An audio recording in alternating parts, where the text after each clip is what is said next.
Halo semuanya, selamat pagi, selamat merayakan Hari Raya Idul Fitri. Ya, kembali bersama saya di acara Ngalor Ngidul, Ngulon Ngetan, bersama saya Dr. Gregory Budiman. Pada pagi hari ini, saya akan membahas sedikit tentang medicine is art. Katanya ilmu kedokteran itu adalah seni. Nah, kita akan membahas seninya itu di mana sih? Apakah setiap dokter itu boleh berkreasi di dalam melakukan pengobatan? Jadi seperti seorang seniman, dia punya aliran macam-macam, ya. Mau gambar seenaknya sendiri itu tidak apa-apa. Apakah demikian? Nah, jadi sebenarnya yang dimaksud dengan medicine is art itu adalah, kan di dunia kedokteran itu sudah ada guideline-nya. Kita sama-sama semua yang jadi dokter itu bukan seperti seniman yang terlahir dari bakat. Tapi ada sekolahnya, sekolah kedokteran, spesialisasi juga ada sekolahnya. Dan itu kita diberikan konsep dasar kedokteran. Dan juga guideline. Treatment bagaimana kita mendiagnosa, kalau diagnosanya ini, treatmentnya ini, begitu. Ada guideline. Terus seninya di mana? Seninya adalah satu, kalau si pasien itu tidak bisa menerima guideline treatment yang pertama, itu kita harus berpikir, misalnya penyakit A, kita harus berikan obat X, tapi ternyata si pasiennya alergi terhadap obat X atau tidak memungkinkan diberi obat X, maka seninya di situ dokter keluar. Kita harus menggunakan obat lain, obat pengganti atau terapi pengganti yang juga memiliki dasar ilmiah, begitu ya. Ada second line drug. Makanya ini obat epilepsi kok dikasih buat obat orang sakit jiwa, gangguan mood misalnya. Obat epilepsi kok diberikan obat sakit buat sakit pinggang. Nah, itu seninya di situ. Karena misalnya ya, gabapentin diberikan, gabapentin itu obat epilepsi, diberikan untuk orang misalnya nyeri radikuler. Nah, karena itu memang sebelumnya sudah ada penelitian, memang obat epilepsi ini bisa mengurangi nyeri radikuler, begitu. Nah, itu seninya di situ. Ada second line drug yang bisa kita berikan kalau misalnya orangnya mungkin alergi NSAID, alergi analgetik yang seperti biasa ya diberikan, ya. NSAID, ya. NSAID itu non steroid anti inflammation drug. Seperti itu. Nah, yang kedua, artnya itu di mana? Di soft skill seorang dokter. Seorang dokter harus mempunyai soft skill, yaitu ilmu komunikasi. Gimana dia bisa berkomunikasi dengan pasien. Ya, bahkan mungkin ketemu dokternya aja, ketika diomongin sedikit, pasiennya udah 50% sembuh. Itu artnya, begitu. Kemampuan dokter berempati, itu art juga. Jadi begitu kira-kira. Dokter itu bukan dukun. Jadi tidak bisa melakukan pengobatan seenaknya dengan dalih medicine is art. Semau gue mau kasih suntik ini, suntik itu, penyakit demam berdarah mungkin, tapi dikasihnya misalnya terapi apa gitu ya, DSA.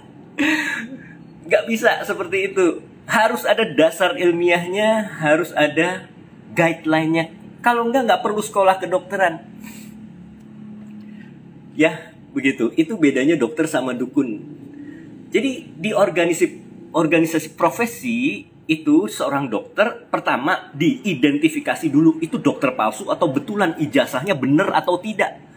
Kemudian diberikan rekomendasi, ada SKP-nya, persyaratannya sesuai dengan perhimpunan ahli. Dia spesialis radiologi, ya yang memberikan nanti perhimpunan radiologi yang memberikan rekomendasi, begitu. Itulah pentingnya organisasi profesi. Nah, kalau kita mau gampangnya aja, saya mau terapi ini, misalnya anemia, pokoknya saya terapi dengan ikan asin begitu ya. Saya maunya terapi seperti itu ya, misalnya ini ngawur-ngawuran aja ya. Saya mau buat guideline baru seperti itu. Ya udah, saya mau bikin organisasi baru. Itu ngawur, nggak bisa. Karena apa?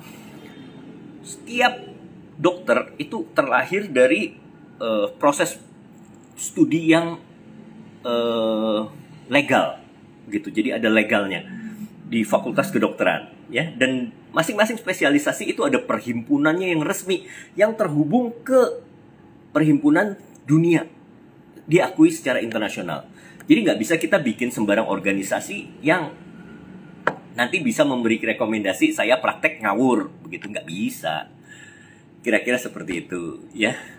Jadi organisasi profesi perhimpunan itu ada masing-masing bidang dan fungsinya menjaga disiplin ilmu dokter anggotanya dan etika kedokteran.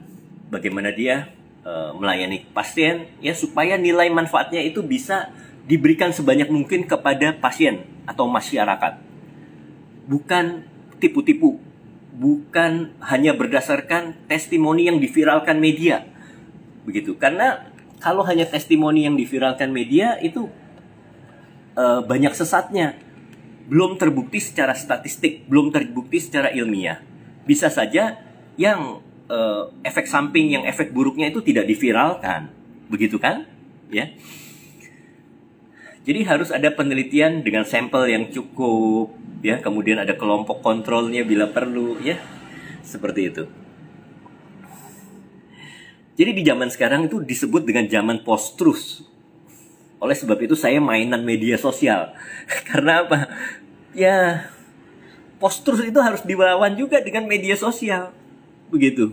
Post-truth itu apa sih? Suatu kebenaran yang dibuat oleh viralitas media. Termasuk testimoni based medicine. Begitu ya. Saya juga pengen sih kalau demi menghasilkan uang dari zaman dulu itu, saya pernah juga, saya akui, saya melakukan model-model seperti itu. Jadi kita pura-pura nih, ini ada treatment, saya nih buka treatment baru nih dengan elektroda macam-macam. Padahal sakitnya mungkin pegel-pegel doang, sakit pinggang misalnya.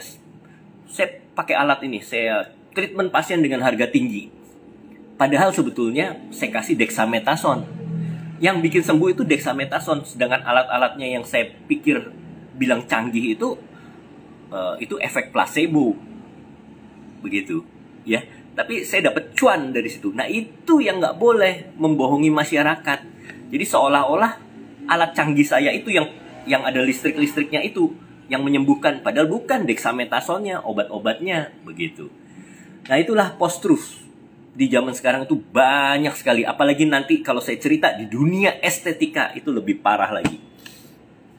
Jadi post-truth itu kebenaran berdasarkan testimoni dan viralitas media sosial. Jadi saya akan mengedukasi terus masyarakat agar paham mengenai dunia medis yang benar. Apa bedanya dengan dukun. Jadi sebaiknya sih memang kalau sebuah pengobatan itu tidak berdasarkan landasan ilmu kedokteran atau ilmu yang ilmiah, sebaiknya keluar dari ID, keluar dari surat izinnya diganti, bukan SIP tapi SIPT misalnya, surat izin praktek tradisional, surat izin praktek alternatif, seperti itu. Jadi jelas masyarakat bisa memilih mau pakai alternatif boleh, mau pakai medis konvensional boleh juga. Begitu ya kira-kira, semoga ini bisa memberikan pencerahan bagi kita semua. Salam sehat untuk kita semua, sampai jumpa di ngalor ngidul berikutnya bersama saya. Bye bye.